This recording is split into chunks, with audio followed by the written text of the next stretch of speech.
Oi, mundo! Estamos de volta aqui para mais um vídeo, mas antes de mais nada, o cafezinho é importante, sempre. Hum, top. Seguinte, hoje a gente vai falar sobre operadores lógicos. No vídeo passado a gente viu comparadores lógicos, então, num comparador lógico a ideia é você ter dois valores, ou mais, não necessariamente dois, né? Dois valores ou duas variáveis e fazer uma comparação entre eles, de tal forma que o resultado que você espera, o resultado que você vai obter, sempre vai ser verdadeiro ou falso, porque esse é o tipo Boolean, isso é o tipo lógico dentro do Python, certo? Aqui, o que a gente vai fazer é uma operação entre dois valores lógicos. Repare que quando você está fazendo uma comparação entre duas ou mais coisas, não necessariamente esses tipos de dados envolvidos na comparação, na operação de comparação, precisam ser do tipo Boolean, certo?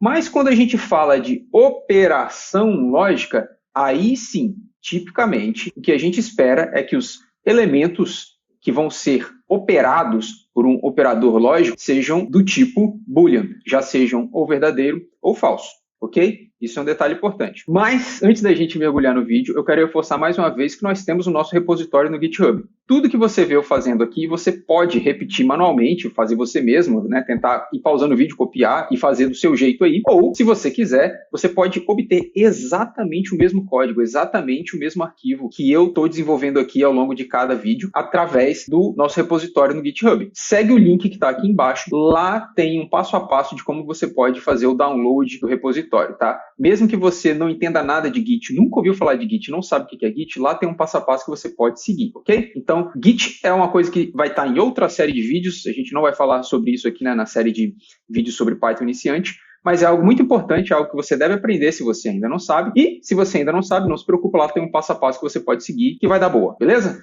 Bora falar então de operadores lógicos. Ah, mais um detalhe. Você já percebeu aí que a minha cara aqui está maior, né? Normalmente ela é uma bolinha um pouco menor e hoje eu coloquei essa maior aqui. Isso é um teste. Eu quero que você me diga o que você prefere. Você acha que do jeito que vinha sendo até agora estava bom? Aquela bolotinha menorzinha tá legal, é suficiente? Ou você acha que assim fica melhor? Beleza? Deixa seu comentário aqui embaixo expressando a tua opinião. Valeu? Agora sim, vamos pro vídeo.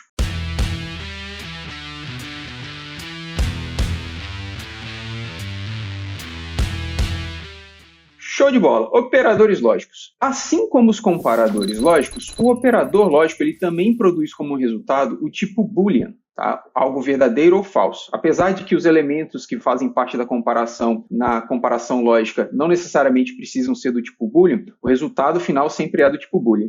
Aqui, a condição é que tanto os elementos que fazem parte da operação precisam ser do tipo Boolean e, obviamente, o resultado final vai ser do tipo Boolean também. Tá? Então, sendo do tipo Boolean, os elementos que fazem parte de uma operação lógica só podem, obviamente, assumirem um valor verdadeiro, true ou falso. False. Sanduíche, isso. Certo? Para isso, eu defini aqui já duas variáveis. Uma é a tzinho, né, o t minúsculo, que vai estar armazenando o valor true, e a outra é a f, que vai estar armazenando o valor falso. Bem basicão. E a gente vai começar olhando para a operação de e lógico, ou como o Python chama, né, em inglês, é o AND, operação de AND, ok? Então, existem quatro possibilidades aqui. A gente pode fazer um AND, né, um e lógico, entre um valor verdadeiro e um valor falso e um valor verdadeiro, um valor falso e um valor falso, um valor verdadeiro e um valor verdadeiro, tá? Essas são as quatro possibilidades, sendo apenas dois valores e comparando 2 a 2, então a gente tem quatro possibilidades.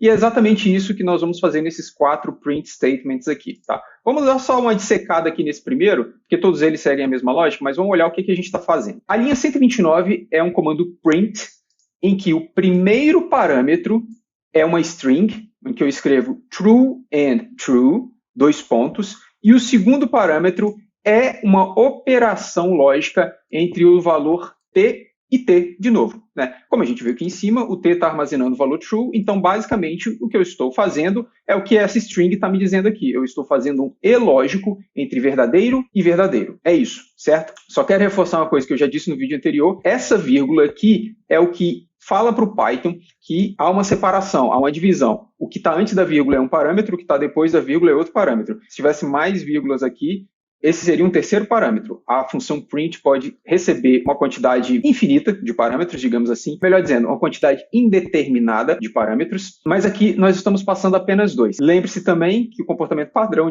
da função print é printar o primeiro parâmetro, espaço, printar o segundo parâmetro, espaço, printar o terceiro, espaço, o quarto, o quinto e assim sucessivamente, tá? Então o que a gente espera ver aqui, na verdade, como um output que vai aparecer aqui embaixo, é essa frase, né, ou esse texto, um espacinho e o valor dessa operação lógica aqui, ok? Então vamos dar um play para a gente ver se é isso mesmo que vai acontecer. Aqui o resultado, e aqui então a gente vai ver qual é o resultado da operação e lógico entre valores verdadeiros e falsos, conforme cada um dos 4 possibilidades que nós vimos aqui, certo? Então, para true and true, o resultado é verdadeiro, é true. Para verdadeiro e falso, o resultado é falso. Para falso e verdadeiro, o resultado é falso. E para falso e falso, o resultado também é falso. Então você vê que a operação e lógico, ela tem uma forte tendência a dar falso. Você precisa de otimismo e menos negativismo. Na verdade, pode guardar isso aí como uma informação. O e lógico só resolve para verdadeiro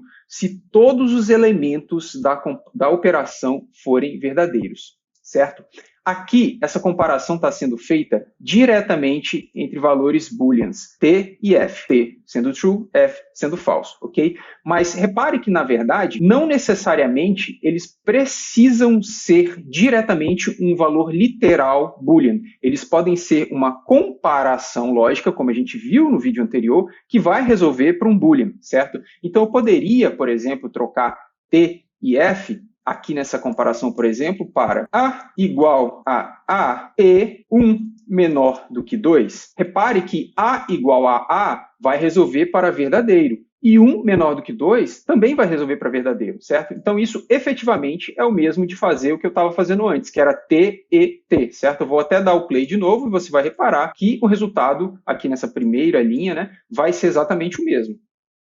Lá está, certo? Então, só para reforçar que não necessariamente precisa de ser já o valor direto, verdadeiro, falso. Só tem que ser algo que resolva para verdadeiro ou falso. Claro que verdadeiro ou falso é verdadeiro ou falso, então funciona também, beleza? Para simplificar o nosso raciocínio, todas as operações que eu fiz aqui e as próximas que a gente vai ver em sequência, eu estou fazendo diretamente com true e false, mas, novamente, não é necessário. Só precisa de ser algo que resolva para isso. Outro detalhe importante é que a ordem dos fatores não altera o produto. Repare que quando a gente faz verdadeiro e falso, o resultado é falso. E quando a gente faz falso e verdadeiro, o resultado também é falso. Não importa. Porque um dos elementos envolvidos na comparação é falso. Você pode ter 100 elementos sendo comparados e 99 deles resolverem ou serem o valor verdadeiro, o booleano true. Se um deles for falso e todas as comparações entre um e outro for de e, a solução final vai ser falso. A resolução final vai ser falso. Ok? Guarda isso. Seguindo em frente, nós vamos olhar agora então para a operação de ou lógico. Deixa eu só comentar essa parte aqui, já não importa mais. E descomentar essa aqui. Ok? A operação de ou lógico, ela tem uma característica quase invertida com relação à operação de e lógico. Para que ela resolva para verdadeiro, basta que apenas um de todos os operandos da operação seja verdadeiro.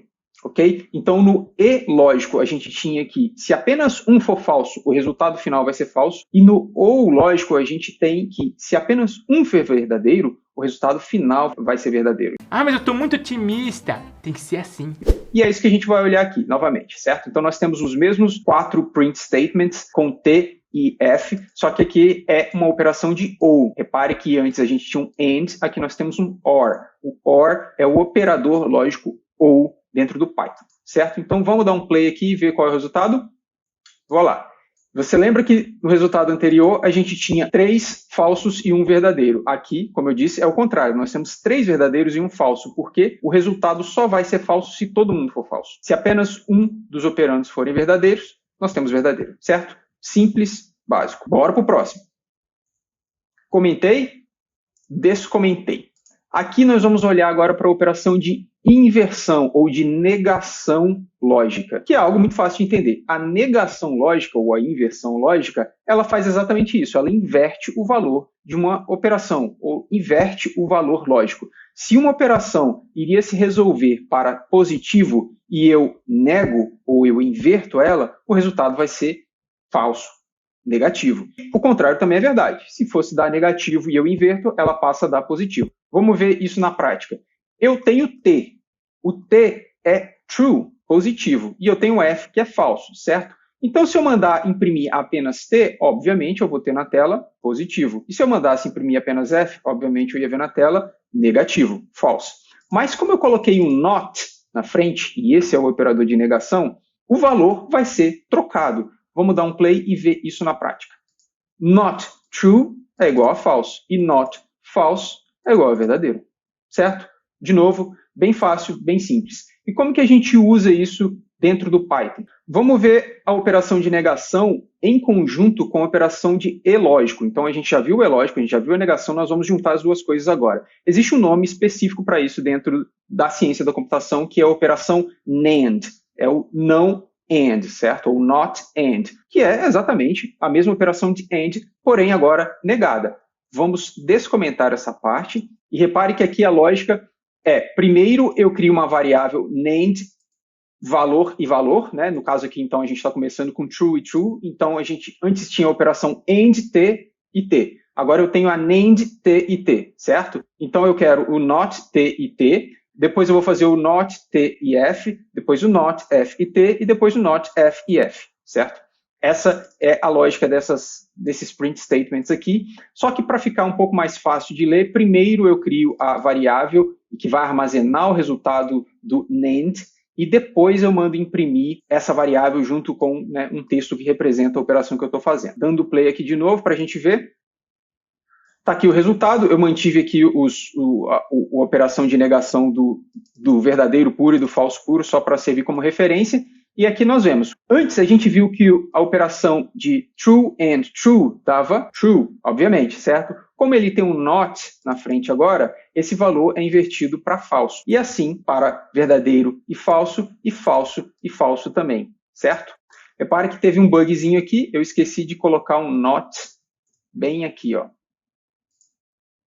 Not false and false, obviamente false and false daria falso, mas com um not na frente ele dá verdadeiro. Eu só havia esquecido de escrever aqui essa parte, então deixa eu dar um play de novo e a gente vê, tá lá. Agora sim a gente tem um texto que se equipara ao valor lógico que obtemos. Repare que aqui a gente tem 3 verdadeiros e um falso, que é exatamente o contrário do que nós vimos lá na operação AND. Claro que é o contrário, porque se eu estou invertendo, se eu estou negando, é óbvio que o resultado que eu vou obter é o contrário. Lá na operação AND, você tinha 3 falsos e um verdadeiro. Apenas esse era verdadeiro e todos os outros eram falsos. Obviamente, agora, esses valores lógicos estão invertidos. E é claro que você também pode fazer o mesmo, só que eu não fiz aqui, eu vou deixar isso aí como uma brincadeira de casa para você, a operação not or, que seria isso aqui. Nor. Eu vou deixar para você fazer esse código aí. Preguiça. Para que você possa praticar um pouco, mas é exatamente o mesmo raciocínio de tudo isso que a gente já viu aqui nessas linhas acima. Basicamente é você repetir as operações de OR e aplicar um NOT na frente delas, e você vai ver, é a inversão daquilo que a gente viu no OR. Lá a gente tinha 3 verdadeiros e um falso, agora você vai acabar com 3 falsos e um verdadeiro, beleza? Muito simples esse conceito, né? Parece até um pouco bobo. Onde que eu aplico isso? Para que isso me serve? Por que isso é importante? Por que a gente dedicou um vídeo inteiro só para falar disso aqui? Tanto as operações lógicas como as comparações lógicas são extremamente importantes em Python e em qualquer linguagem de programação, porque são elas que nos possibilitam tomar decisões dentro do código. Quando você escreve um programa, na imensa maioria das vezes, o seu programa, em determinados momentos, na verdade, em diversos momentos dentro dele, ele vai ter que tomar uma decisão. O que isso quer dizer? Ao olhar para uma condição, o programa tem que decidir, essa condição aqui resolve para verdadeiro ou para falso? Se ela resolve para verdadeiro, eu tenho que fazer tal coisa. Se ela resolve para falso, eu tenho que fazer uma outra coisa, ou de repente eu tenho que fazer nada, paro por aqui. Vou dar um exemplo. Vamos supor que você está fazendo um programa para o Detran. O Detran, ele só vai emitir carteira de motorista, obviamente, para aqueles que são maiores de idade e passaram na prova, certo? Então, veja bem, já são 2 condições aí. Então, chega lá um pedido de emissão de carteira para o fulaninho de tal. O fulaninho de tal tem idade X e ele passou ou não na prova é verdadeiro ou falso, certo? Ele passou ou não na prova de direção, verdadeiro ou falso. Essa é uma condição que tem que ser verificada no software. Então, em primeiro lugar, uma pergunta vai ser: esse cara aqui é maior de idade? Sim. Se sim, pergunto também: esse cara que passou na prova? Sim, a prova foi o ID XYZ e lá está true.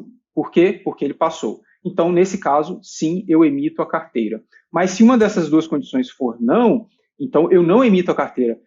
O que é isso? Se uma das duas coisas forem falsas, eu não posso prosseguir. Qual que será que é o operador que se adequa a isso? É o AND. Porque se uma coisa for falsa, tudo é falso. Eu não devo continuar, ou eu devo printar uma mensagem de erro, ou eu devo enviar uma correspondência dizendo: olha, você não tem direito a receber sua carteira ainda. É claro que esse exemplo aqui é fictício, ele é meio bobo, mas para tentar trazer um cenário real em que esse tipo de coisa vai acontecer.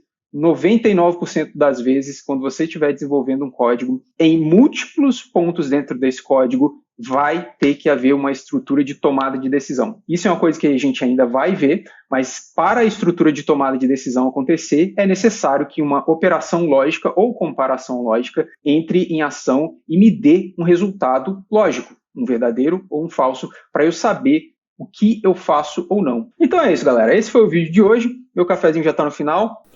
Novamente, eu te convido a comentar, curtir, compartilhar, se comunicar comigo aqui, falar o que você está gostando mais, falar o que você está gostando menos, me dar umas ideias para a gente continuar crescendo e fazendo um conteúdo de qualidade aqui. Beleza? É isso. Uma boa semana para você e a gente se vê no próximo vídeo. Tchau!